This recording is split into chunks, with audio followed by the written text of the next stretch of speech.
Actividad 20%. Lógica combinacional.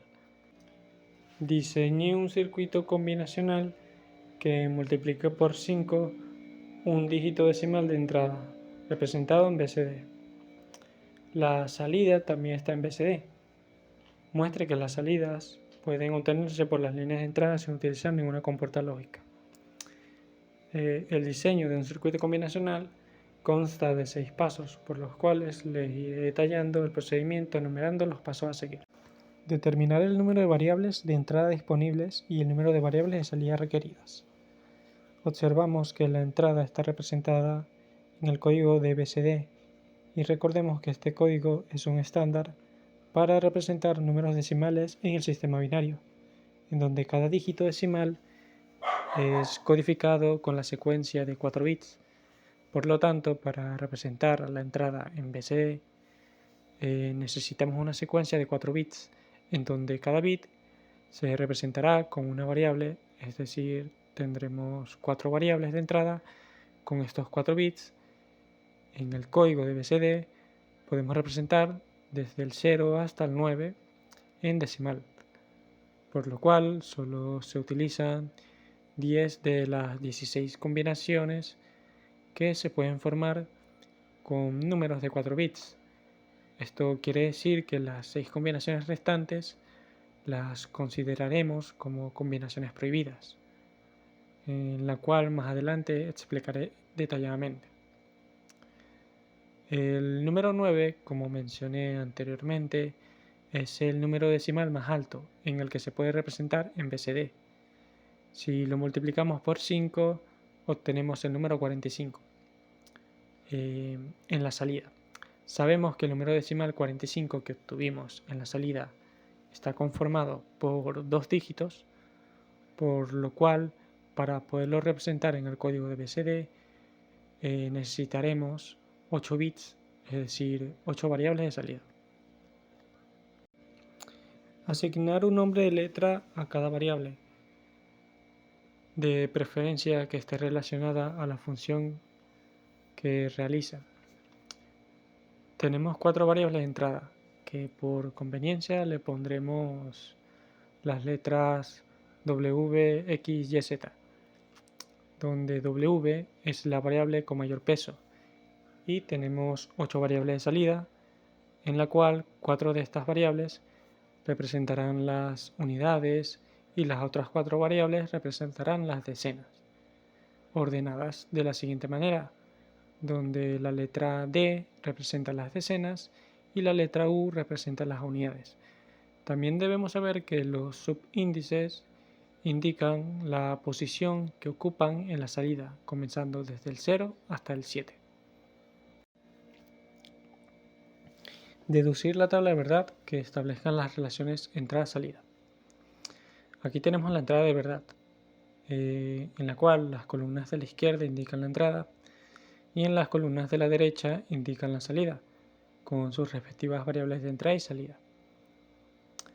Como información extra, a cada una de las variables le puse el peso que ocupan. Nos pide el enunciado que la entrada esté representada en BCD. Nosotros para representar en BCD necesitamos 4 bits, pero con 4 bits podemos hacer 16 combinaciones, es decir, del 0 al 15 en decimal. Por lo cual en BCD solo se pueden ocupar 10 combinaciones, es decir, del 0 al 9 en decimal. Y vamos a tener 6 combinaciones restantes. Estas combinaciones restantes les vamos a llamar combinaciones prohibidas. Y en sus salidas vamos a tener condiciones, no importa. Esas las vamos a representar con X. El enunciado nos pide que la entrada, como ya mencioné, está en BCD y la salida está igual en BCD. En la entrada, si tenemos un 0 en decimal, lo multiplicamos por 5 y el resultado va a estar en la salida. 0 por 5 va a ser 0. Entonces, así lo representamos en la salida. Si tenemos un 1 en la entrada, lo multiplicamos por 5, el resultado va a ser 5 en la salida. Si tenemos un 2 en la entrada, el resultado va a ser 10. Así se representa el 10 en BCD. Vamos a ocupar aquí ahora las columnas de las decenas. En la entrada tenemos un 3, entonces 3 por 5 va a ser 15 en BCD. Se va a representar de la siguiente manera, como observamos aquí. Entonces, en la entrada tenemos un 4, 4 por 5 tenemos 20. En la salida, en BCD, se va a representar como en su respectiva línea de entrada. En la entrada tenemos un 5, 5 por 25.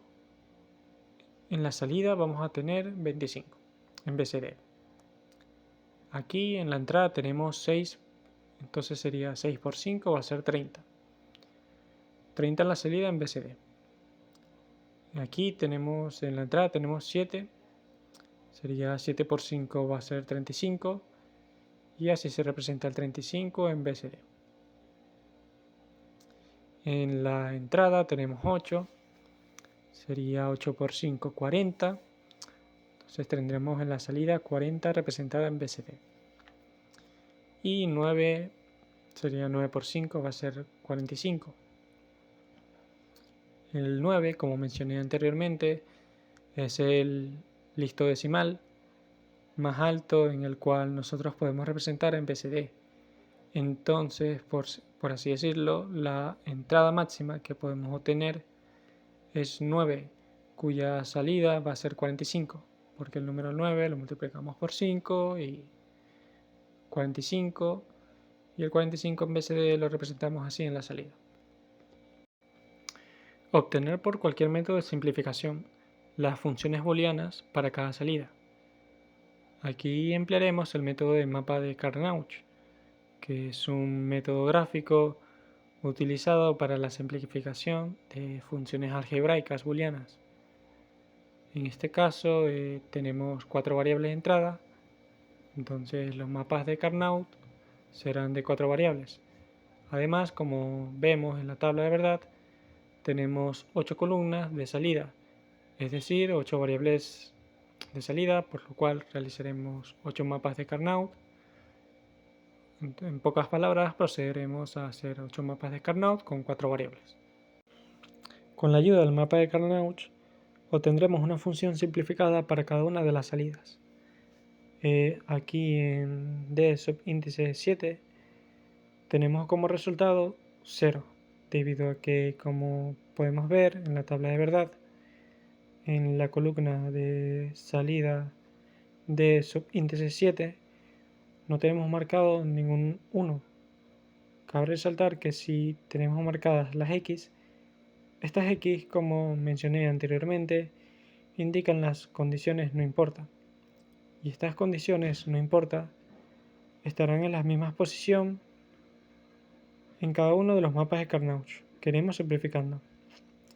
Entonces, en la función de subíndice 6 tenemos como resultado W. Aquí sí tenemos unos marcados en el mapa que nos ayudarán a simplificar la función. Aquí en la salida de subíndice 5 tenemos como resultado X, formado por este conjunto. En la salida de subíndice 4 tendremos como resultado Y, formado por este grupo. Aquí en la salida subíndice 3 tendremos como resultado 0, debido a que, como observamos en la tabla de verdad, en la columna de salida U, subíndice 3, no tendremos ningún 1. Es decir, que en el mapa de Carnot no habrá marcado ningún 1, que nos permitirá simplificar la función, por lo cual su resultado va a ser 0. En la salida del subíndice 2 tendremos como resultado Z, que será este grupo. En la salida U, subíndice 1, tendremos como resultado 0. Mismo caso que el u subíndice 3 que mencioné. Y u subíndice 0 tendrá como resultado la variable z, que será este conjunto marcado.